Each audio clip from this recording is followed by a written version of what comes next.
Hello friends, नमस्कार। आज आप लोगों के लिए लेकर के आया हूं एक शानदार खुशखबरी। दरअसल एक और भर्ती का पिटारा केंद्र सरकार की तरफ से आप लोगों को खुलने जा रहा है और ये भर्तियां हैं आप लोगों के लिए बैंक के सेक्टर में।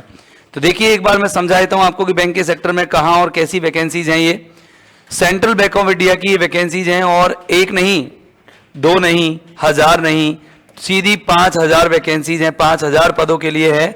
और ये जो इस भर्ती के लिए जो आवेदन फॉर्म है वो 20 मार्च से प्रारंभ होंगे और ये 3 अप्रैल तक चलेंगे, यानी कि इसके फॉर्म्स चालू हो चुके हैं। 3 अप्रैल तक आप अप्लाई कर सकते हो। इसके बारे में संपूर्ण जानकारी मैं आप लोगों को देने जा रहा हूं कि 5,000 भर्तियों के लिए आप अप्लाई कैसे कर सकते हो, आपकी क्या एलिजिबिलिटीज होनी चाहिए, फॉर्म की लास्ट डेट क्या होगी, कैसे कैसे भरना है, क्या क्या डॉक्यूमेंटेशन आपको जरूरी होगा। देखिए दोस्तों, बहुत कम लोगों को इसके बारे में जानकारी है। मैं बता देता हूं आप लोगों को कि टेंटेटिव वैकेंसीज हैं। ये क्या है? ये टेंटेटिव वैकेंसीज हैं। टेंटेटिव वैकेंसीज हैं। तो टेंटेटिव वैकेंसीज के बारे में एक बार जान लीजिए। 1 मिनट। ओके, टेंटेटिव वैकेंसीज के बारे में जान लीजिए। आप देखिए, 5,000 पोस्ट हैं। 20 तारीख को आपका फॉर्म चालू है, 3 अप्रैल को इसमें खत्म हो जाएगा।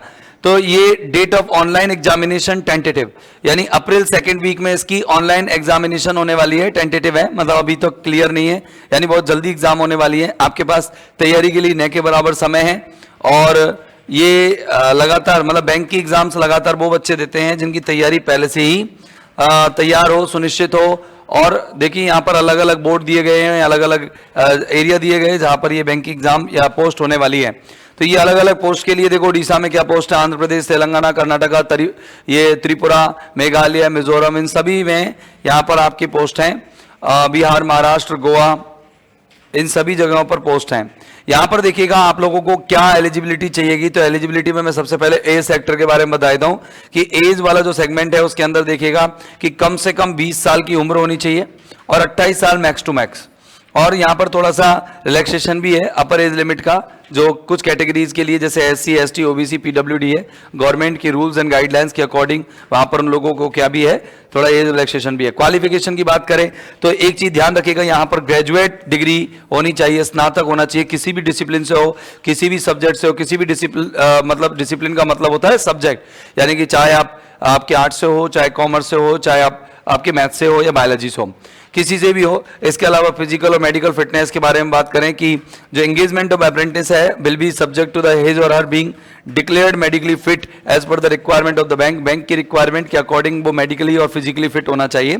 इसके बाद अगर हम बात करें आपका अगली एलिजिबिलिटी के बारे में, तो अगली एलिजिबिलिटी सुन लीजिए कि यहाँ पर आपको कैंडिडेट जो है वो इस वेबसाइट पर जाकर के अपने आप को रजिस्टर कर सकता है इस एग्जाम के लिए।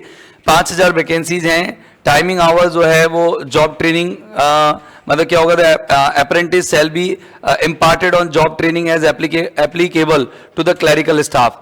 मतलब वहां पर आप लोगों का पहले एग्जाम होगा, एग्जाम के बाद आप लोगों को ट्रेनिंग दी जाएगी। तो एग्जाम्स के बारे में बताया जा रहा है कि एग्जाम इसके देख लीजिए, एग्जाम कैसे और कैसे होने वाला है। एग्जाम के बारे में आप लोगों को बताता हूँ कि एग्जाम का सिलेबस क्या रहने वाला है। ये देखिए, ऑनलाइन यहाँ पर प्रोसीजर रहेगा ऑनलाइन एग्जाम का। इसमें ऑनलाइन एग्जाम में आप लोगों को ऑनलाइन रिटन टेस्ट होगा, यानी ऑब्जेक्टिव टेस्ट कंप्यूटर बेस्ड होगा। क्वांटिटेटिव इसमें आपको पूछी जाएगी, मैथ है, क्वांट है, जनरल इंग्लिश है, रीजनिंग एप्टीट्यूड आपको पूछा जाएगा, कंप्यूटर की नॉलेज पूछी जाएगी, बेसिक रिटेल लायबिलिटी प्रोडक्ट पूछे जाएंगे, बेसिक रिटेल असेट प्रोडक्ट्स के बारे में पूछा जाएगा, बेसिक इन्वेस्टमेंट प्रोडक्ट्स और बेसिक इंश्योरेंस प्रोडक्ट्स। ज़्यादातर कॉमर्स के स्टूडेंट्स इन सारी सब्जेक्ट्स को पूरा रखते हैं, वो आराम से इसको अप्लाई कर सकते हैं। और मतलब कॉल लेटर के साथ उसमें ड्यूरेशन पब्लिश रहेगी कि कितनी समय तक ये एग्जाम चलेगी। अभी इसमें इसके बारे में कोई जिक्र नहीं किया है। कॉल लेटर जब आएगा, कॉल लेटर में सारी चीज़ों के बारे में जिक्र होगा। इसके बाद देखते हैं अपन कि यहाँ पर कैंडिडेट्स है 4 times of vacancies will be called, मतलब 4 गुना बुलाए जाएंगे। जो भी एग्जाम ऑनलाइन एग्जाम लगेगी उसमें कम से कम 4 गुना बच्चे जो हैं उसमें क्वालिफाई किए जाएंगे। समझ में आ रहा है आपको बात? 4 गुना बच्चे यहाँ पर क्वालिफाई किए जाएंगे और मेरिट लिस्ट है वो डिस्ट्रिक्ट वाइज और कैटेगरी वाइज यहाँ पर निकाली जाएगी। Candidates qualified in the test will be placed according to the aggregate marks in descending order in receptive district and categories. आगे देखो, यहाँ पर लोकल लैंग्वेज प्रूफ, इसके बारे में आपको ज़्यादा ध्यान नहीं देना है। रिजर्वेशन, वेट लिस्ट वगैरह ये आप पढ़ लेना।